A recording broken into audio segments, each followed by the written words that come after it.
I'm immediately withdrawing from the unfair, one-sided Paris Climate Accord ripoff.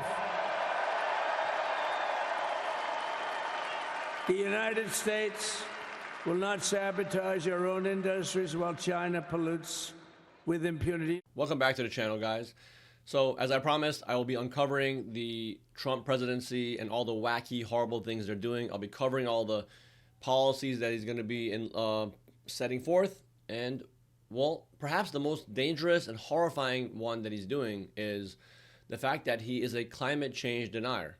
The guy is completely anti-environmental science, and his administration, the people over there are just a Frankenstein's monster list of freak shows and religious fanatics, ultra nationalist Christians, Zionists, just like the worst people who believe in the end times and that, doesn't matter what we do. Mankind is superior to nature. God put us on this planet to abuse, destroy, and exploit, and it doesn't matter what we do, And we can see with Trump pulling us out of the Paris Agreement, where 160-something countries signed on to do what they can, even though it's mostly just a failed project because, let's face it, we live in a capitalist world.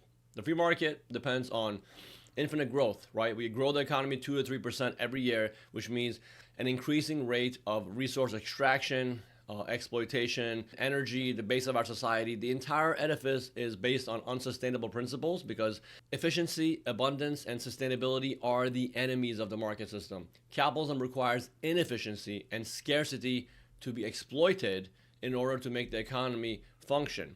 If we truly had a sustainable and efficient society, the entire thing would collapse. And, in a time where we direly need leaders and, institutions to stand up and support science and support, especially climate science to, instill policies that can mitigate the oncoming collapse of our society. We have the worst person possible, a businessman, right? A narcissistic, sociopathic businessman who cares about nothing but domination and competition. And, I'm just listing some of the things that he's been doing as far as this issue goes.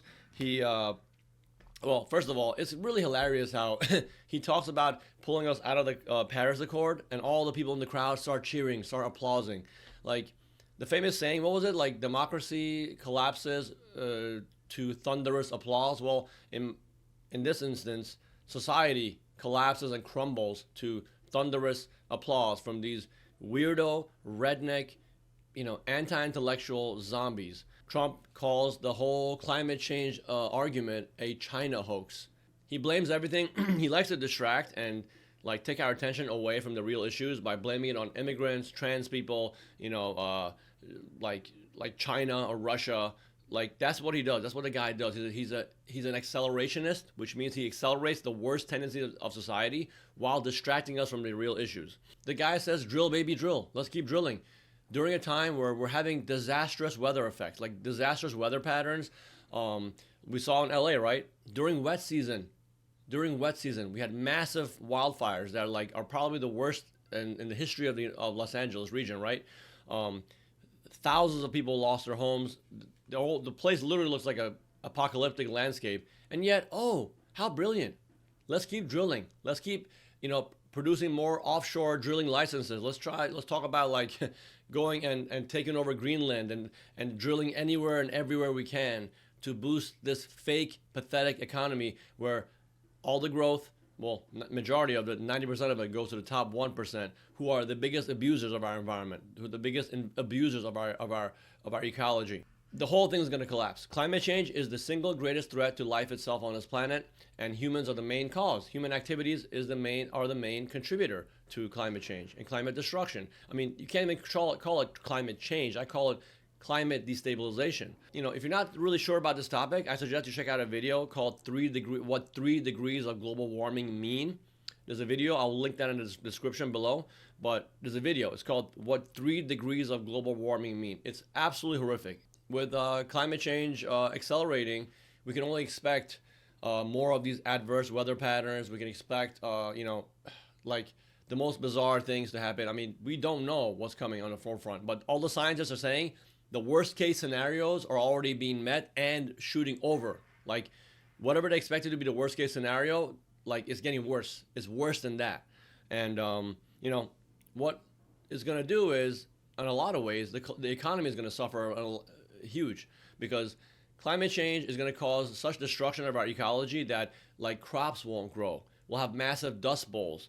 We'll have weather patterns that are so disruptive, it'll like massively impact trade. It'll impact the economy in such a massive way, and it'll increase inequality. It'll increase the impoverishment of the average people, which will cause more chaos and confusion among the public. And if people are not educated for what's coming, like on the horizon, like we're gonna be in a lot of trouble, man. Not to mention mass migration is gonna happen as climate refugees seek to leave their lands, to go elsewhere to start their life over. So countries like Bangladesh, Pakistan, millions of people are going to leave. Millions of people are going to try to like flee to Europe or to America, and it's just going to be ugly, man. It's going to be ugly. It's going to be a reinforcer of further class warfare and class division. Trump is a disgusting, despicable, most irredeemable, most reprehensible, unforgivable human being in the history of the United States, in my view. This guy is a disgusting human being. No words can possibly be harsh enough to describe this piece of garbage. But it's only to be expected, right? In the most capitalist country in the history of our planet, in the history of humanity, it is only fitting for a capitalist, sociopathic billionaire to be on top of the United States corporation, to govern everything from the top down. Right? It's only fitting. It doesn't surprise me that this guy became president. Really, it doesn't, because this is what our system produces. As George Carlin says, garbage in, garbage out. But this time, the worst kind of garbage has come in. And if you think about it, business and the mentality of expansion is actually antithetical to environmental sustainability. Business, the very idea of business, it's an establishment preserving mentality where change is fought against. So technologies and innovation that could possibly help our society but hinder the economy will not be welcomed. That technology will only be applied for the billionaires as they escape to their little islands and their shelters as things get really bad on this planet, to save themselves, while the rest of us rot and die and suffer from horrible effects of this oncoming collapse.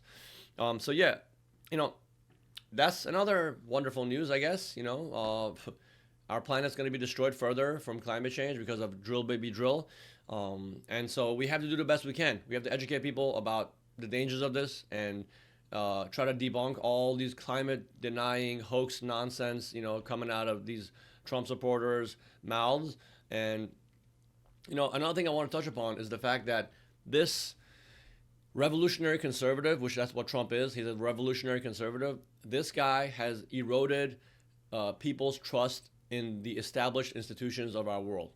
Now, most institutions, granted, are complete garbage, right? Our banking institutions, the corporations, the mega rich, tech giants, they're all corrupt. They're all useless. Yes, for the most part, they don't do much good. But there are institutions that are actually good, right? Institutions that are responsible for helping us understand what's going on in the world better, and also putting forth policies to protect our natural habitats, like the EPA, Environmental Protection Agency, another institution that Trump wants to completely get rid of, right? And he probably will get rid of it, or he's going to put oil executives in those positions. This guy has done so much damage to our culture. What I always say is, this guy, I wish he was just a racist. I wish he was just a warmongering, sexist piece of crap. That's the least of my worries. The guy has done so much damage to our culture. The whole world, fake news, boosting the confidence of people who are completely scientifically illiterate, who don't have a clue about how to think scientifically about the world. He has made these people so emboldened and so proud and confident in their assertions. And so when society loses hope and when society completely distrusts the best institutions that we have to protect society, we're going to be in a lot of trouble. Things are not going to get better. The climate change, the adverse weather patterns are not going to get better. The West Coast is going to face more severe drought and wildfires. And the East Coast, well, New York is going to actually deal with like rising tides. And I hope Wall Street, the most toxic, cancerous institution on the planet, is going to go underwater eventually in about 20 years' time, you know. But we have to start preparing for the future. And, you know, I try to leave off most of the videos that I make with some solutions. There's a lot of things we can do. Promote the use of renewable energy, obviously. Now, renewable energy is a very controversial topic because, as I described in a previous video where we did a discussion with Simon Michaux and the Venus Project, we simply do not have the large-scale capacity to transition fully to renewables. We don't have the amount of remaining energy. The hydrocarbon base is not enough to transition all the way to renewables. We don't have enough precious minerals like lithium and copper to run all the wiring and all the infrastructure, to like redo the infrastructure of this massive inflated economy. It's quite impossible. So society is going to collapse long before we do that. But we can install these things in lo-fi, small-scale examples, and then we can branch that out over time. We have to start innovating in different aspects of how do you do to implement mixed-use systems, right? That's one way. But there are many other ways to also mitigate the adverse effects of climate change. We do have better, more efficient home insulation that we can like implement. So appliances that are more efficient for energy efficiency, right? That can be installed in homes. That's like a small scale solution, but we can also advocate for the localization of the economic system. So our economy should be localized as much as possible. We should localize production. We should localize distribution. Localize food production, right? The idea of like shipping food all over the world is just absolutely ridiculous when we have so much incredible advanced farming technology that can be localized, that can preserve water. So there's a lot we can do when it comes to that. One thing we can do definitely right now is be anti-military, right? The U.S. military and the military-industrial complex is the greatest contributor to climate change, actually. Like, is the greatest polluter on the planet, and it is one of the greatest destroyers of ecology. Like, the amount of CO2 emissions that the U.S. military produces is absolutely astronomical, and I'll be making a video about that, breaking that down in the future. But I suggest you check out Abby Martin's videos on that. She has all the numbers like detailed as far as what this monstrous institution is doing. So we should 100% be against the U.S. military and whatever it is they're doing. This is not an institution that's looking out for you and I. It's not looking out for our benefit. This institution is simply there to aggrandize the 1%, right? And the military contractors, Wall Street, and the like. So, we have to advocate for water conservation, right? We have to put in place different water conservation technologies that can preserve water, use less water, because, hey, drought is right around the corner as far as I'm concerned. Transportation has to become more efficient. The idea of 1 billion cars and trucks around this planet, running around the clock, which emits a tremendous amount of CO2 to the atmosphere, that has to be looked at. That has to be changed. We have to advocate for public transportation, right? Look at Europe. Look at I was in a town in the Netherlands back in 2013. It was called Wageningen. It was like a college town, and I was just amazed by like the efficiency of that society. That little miniature example. People were riding bikes. They had electric buses. I don't see how that cannot be implemented throughout the United States. But again, we have to fight against the car lobbies. That's what they don't want that. The car lobbies want to keep selling their bullshit cars to boost their profits. But that's another thing we can do. Massive reforestation, right? Probably one of the best methods to mitigate climate change and restore nature is the methods of nature. Mother Nature has a solution. Trees, right? Trees that capture CO2 from the atmosphere, right? To produce oxygen. So, like, we should be engaging in massive reforestation projects all over the world. All over the world. We should be planting trees as much as we can. If every single person planted a few trees and planted as many plants as they can in their lifetime, I think that's one method that we can implement. Obviously, a plant-based diet is really good. I've cut my meat consumption greatly over the last few years. I'd really like support people who have a plant-based diet, because guess what? Food production, when it comes to plants, when it comes to vegetables and fruits, uses much less land, water, energy, and emits a lot less to the atmosphere than this Frankenstein, disgusting, like animal agricultural system that we have right now. This factory farming, where methane that's emitted by cows, methane being 14 times more potent than CO2. And we have what, I don't know, like 100 million cows on this planet farting every few seconds, and those farts are contributing to climate change, or like greatly. So that has to be changed. So there's a whole wide range of things we can do to mitigate this. But right now, in the present moment, dealing with Trump and his administration, we have to engage in a massive educational projects to bring people on board with respecting science. Maybe we should respect environmental science. Maybe we should not discredit it. And having a completely scientifically illiterate moron like Donald Trump, Elon Musk, and their buddies, who only make things worse by spouting nonsense like calling climate change a Chinese hoax. Well, these are horrible things. These are horrible times we're living in, and I'm hopeful for the future, but I'm not hopeful for the established institutions of our world making the changes that are necessary to mitigate this upcoming apocalypse.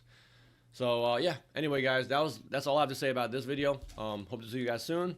I'll be posting more videos to uncover the horrible things that Trump's doing, and also solutions to combat what is really being done to our society.